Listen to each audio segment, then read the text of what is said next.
Hi, people. It's me again, of course, as always, and as usual, Moino Ravenberg. Yeah, glorious Tuesday today. Oh, not a coincidence, obviously. You're seeing what I'm going to discuss. I'm going to specifically discuss the mechanics of what I'm about to discuss in this video. And I'm pre-recording this. You can see or tell based on the date. It's December the 24th. Well, a good while before I actually executed this operation.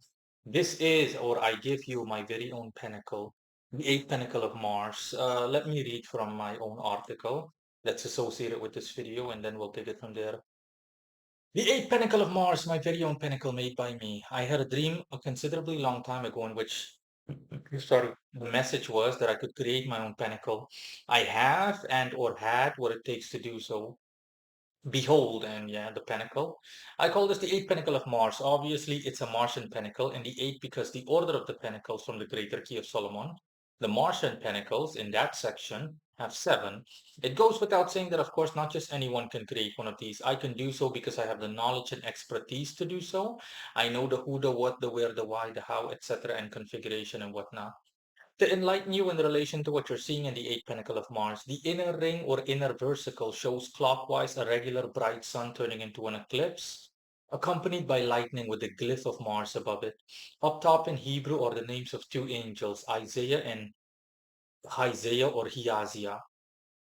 They bring about the effects alongside what is written in the outer ring or outer versicle, which are taken from Bible verses that denote or signify the energetic intent of the pinnacle as a whole. See below, and then you have several. Joel 3:15. The sun and the moon shall be darkened, and the stars shall withdraw their shining. Acts 2:20. The sun shall be turned into darkness and the moon into blood before that great and notable day of the Lord come. Exodus 19:16. And it came to pass on the third day in the morning that there were thunders and lightning and a thick cloud upon the mount, and the voice of the trumpet exceeding loud, so that all the people who were in the camp trembled. The purpose, obvious at this point for readers and or viewers of the eighth pinnacle of Mars, is to bring about an eclipse, solar and or lunar, accompanied by tremendous lightning and thunder. So yeah. Um, so yeah, again, the article speaks for itself. Now, in terms of the mechanics, I know how to create a pinnacle because I understand how the whole system and whatnot works. But what makes a pinnacle potent from a neutral perspective are in this case, for example, similar to I developed this or built this in a classical version, similar to for Allah, the Greater Key of Solomon, the Order of the Pinnacles. Now, similar to those pinnacles, what makes this pinnacle or will make this pinnacle, because I haven't executed the operation yet as of now, I haven't even had the pinnacle created, but that doesn't matter. I'm simply stating that realistically. So, is what makes it work is let's start off with the Bible verses. These verses are so strong because they've existed for look at how long centuries, like more, thousands of years, even hypothetically, at the very least, hypothetically speaking. So you can imagine how powerful they are based on the fact that they have been used and or obviously are God's word, Father's word. Um, and for the rest, the and specifically verses that denote a certain or specific intent. Um, and let me see what else. The hmm, for the rest, the symbolism on the pinnacle has a certain meaning to it, as initially put by the creator of that pinnacle. So the person that originally created the pinnacle, or entity or establishment that created the pinnacle.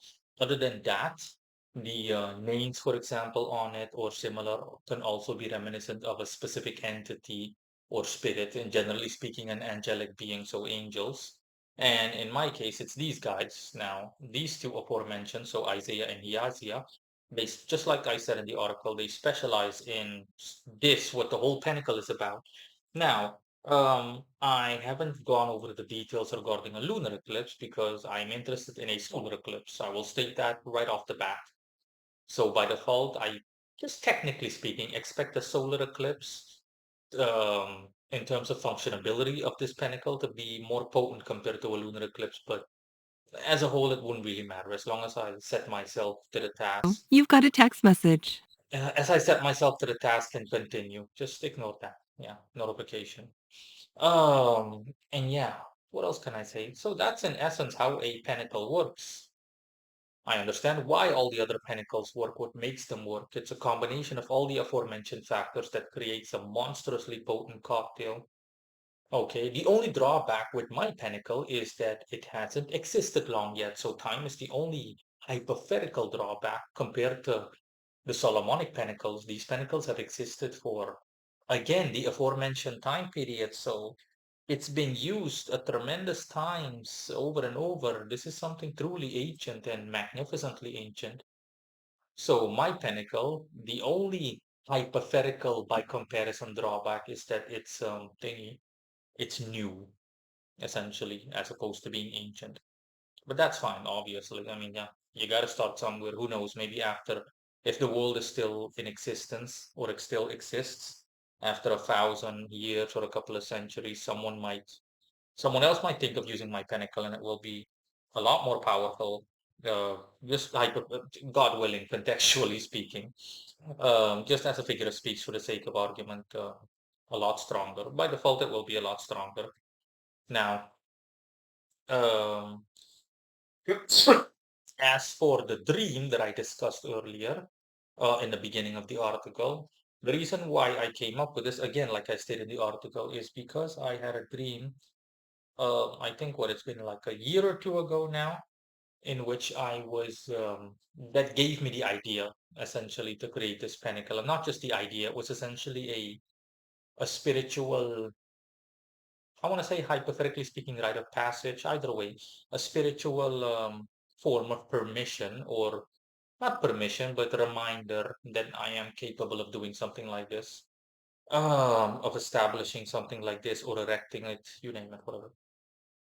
And I remember the dream still because it was quite vivid.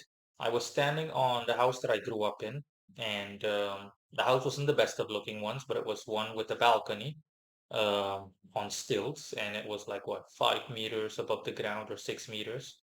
And there were simply a group of unknown people, like maybe 5 or 6 people, something like that, on the balcony with me. And the it was I thought initially that it was nighttime because it was completely dark outside, as in there was no sun, or let's just say that there was a solar eclipse taking place, or you can only see the ringed outline of the sun briefly. And it was accompanied by a lot of lightning, and those people were really amazed, as in, wow, so much magnificent lightning. I think the lightning was red even. And there was a very strong feeling of Mars hanging in the air, honestly. So a typical the type of solar eclipses you see in like horror movies or anime or whatever. Okay, but realistically put, like really, and it was quite cool, honestly. And that's when I woke up. And when I checked for myself what the meaning of that dream was, it was just as described as I said, that if I am interested, I can create something like this. And here we are, voila. So that's all, guys. Bye.